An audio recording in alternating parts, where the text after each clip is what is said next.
I'm just back from the hairdresser. I've just cut off about 9-10 inches of my hair to donate to the Little Princess Trust. So I'm feeling all swishy and different. So if I'm touching my hair a lot in this video, it's because I'm literally just back from the hairdressers about 5 minutes ago. And we actually just got back from Morocco last night. I'd scheduled my hair appointment for this morning because I'm really super organized like that. Before we properly unpack everything, I actually just wanted to make a little video kind of showing you what we bought in Morocco, a Morocco haul if you will. This is just because I think we've got some really interesting things. When we were planning our trip, we didn't really know what kind of Moroccan souvenirs there was, so I thought this might be useful if you're ever traveling to the region or the country in the future. We had an amazing time in Morocco, but we actually didn't shop that much, mainly because we had one 15-kilo checked backpack and we were moving around a lot. I'll put a picture of the map where we did most of our movement. We basically started in Fez, did a couple of days there, went up to the Blue City, which I can't pronounce, then did a 3-day tour all the way down Morocco, including a night in the Sahara Desert in Goza, and then went over the Atlas Mountains and then did our last couple of days in Marrakech. So on to what we bought in Morocco. As I mentioned, our first stop was Fez. In Fez we did a guided tour, just the two of us. We did a little bit of shopping, not much. One of our first stops was the Fez's famous tannery, so we learned about how the leather is tanned, and we got some really good pictures. And from the tannery house itself, Matty bought a camel leather belt, which is a money belt, so it has the zip on the inside because Matty loves that in all of his belts. Next time we bought something on the tour was we went to a silk shop where we both bought some scarves actually, and learned about the kind of weaving process by the men. We later on went to see the ladies carpet making, although we didn't buy a carpet. We would have loved to when we went to a cooperative in the high Atlas Mountains, but we're just not at a stage in our life where we can be buying a carpet because we don't know our house themes and decor really yet. Matty bought this one, which is a cotton silk mix, and it's kind of just a traditional male scarf with the tassels, a bit of tartan. And I bought more of the pashmina style, larger scarves. Mine is red in the center and then the designs on the edge. Nothing particularly unique about them, just a nice scarf.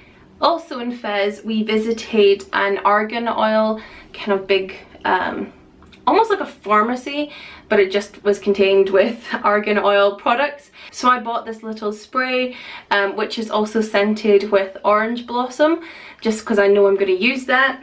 Our Riad in Fez, which was beautiful by the way, also gifted us some argan oil products, which included some argan oil shampoo and some body cream, which I'm excited to use because I'm sure they will be great. And that's actually all we bought in Fez. There were plenty more opportunities to shop, but we just wanted to rein ourselves in. Next was the Blue City, Chef Chuin, I can't pronounce it, and this was the most beautiful place that we visited, 100%. It was fantastic and it was just a photographer's dream. It was amazing. While we were there, we both actually bought painted canvases. I bought this one, so it's sort of a typical street scene with the doors and the streets. I really like it. And Matty bought this landscape one, which is more of a kind of courtyard scene with people. And finally in the Blue City, I also bought some traditional Moroccan shoes slash slippers, basically slides. In the Blue City these were way cheaper than in Fez, and also there wasn't the same level of sort of pushy merchants on it, so for that I appreciate that shopping experience way more anyway.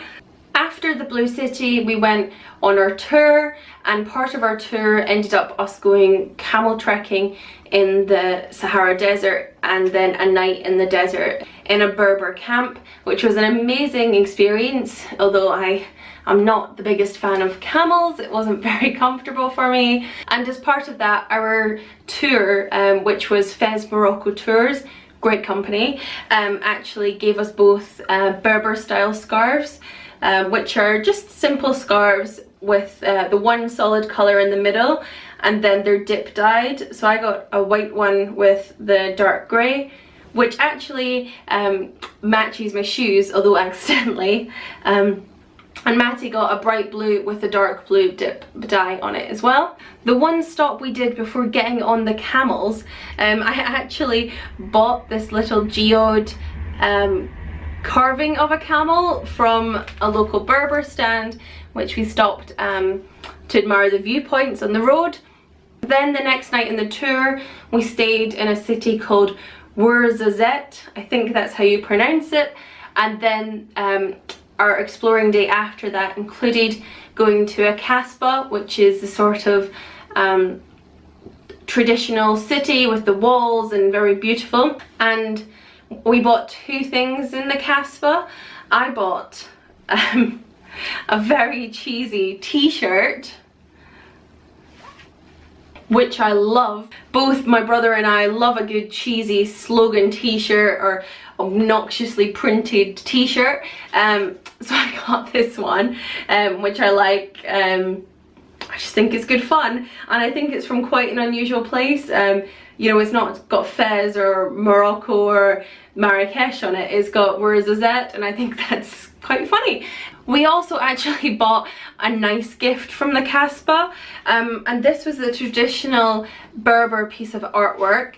Actually, this shows you what a Casbah is, and this is a Berber piece of artwork done in the traditional style of the Casbah that we were visiting, with some Berber camels in front of it and some people walking the mules over this dried riverbed that we had to walk across. It was actually really interesting to see how they made these pictures. The guy sat down and showed us this, and this was quite impromptu actually. It wasn't part of the tour. I just saw these pictures hanging up and I was like, I want to go in there. But there's several different things used to stain these, the designs, whether it's saffron or tea or other natural ingredients, and then it's sealed by placing it over a flame. So that was really interesting to see as well. And we got another really nice little bit of artwork, which I unfortunately folded by accident on the traveling home, but we need to get framed as well. After leaving the Casbah, we headed into the High Atlas Mountains. We saw some amazing sights, including the Dades Gorges, I think is how you say it. These are these amazing big cuttings and valleys. And then once we were into the mountains themselves, we visited a few different cooperatives, which are kind of the fair trade equivalent of the trades, and are kind of almost the good guys to the big city merchants, which was really good that our tour took us to them. As I mentioned before, we went to an amazing carpet place, and there was also all the products made from roses, because we drove through a city of roses. Although I didn't buy anything there because I don't really like rose water. However, I did buy more argan oil products at the Argan Oil Cooperative, which was amazing. It was fully staffed by women.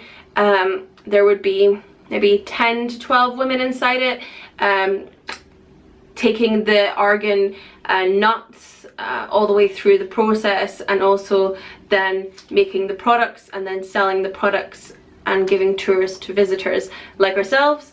The only thing I bought was some eye cream, because it seemed like quite a gentle option, and also my eye cream is on its last legs. We headed deeper into the High Atlas Mountains, and then at the highest spot where we stopped, which was 9,000 feet high, to see the viewpoints, there was a man selling the broken geodes, geodes. How do you say it? Geodes? Geodes. And he had an amazing selection, and basically Matty and I are a sucker for a good sparkle, so we bought 3, 1 for each of us and then 1 for my mum as a thank you for looking after the dogs. Then we got to Marrakech, and I must admit I got a little bit spendy on what some people might say is an unnecessary purchase. Hetty clearly disagrees because it's for her. It's a beautiful leather dog lead and a tiny little pink collar for her. Even though she doesn't really wear collars, she wears her harnesses. I thought, you know, for £2, you know, it's cute. But the lead here is the main event. He actually made it for me, but it's so beautiful and it's really strong and I love it. And I have no shame about buying my dog a present from Morocco. While I was getting my lead made, because I'm that much of a princess, I don't get myself anything custom made, but I do get my dog's leads custom made apparently. Matty got another belt. This was just a plain one, no money zip in it. And it's quite cool because they do actually custom make it to your length. Like you can pick the leather you want, you can pick the buckle you want, and then they give you the length that suits you, so that's good. And finally, the last thing that we got was this cute Christmas decoration of a camel. And that's all the shopping that we did in Morocco this last 2 weeks, and it was an amazing trip, and I think we got some really kind of nice souvenirs and nice gifts, you know, things that we will actually use again, things that we want to see around the house, and things with nice happy memories attached.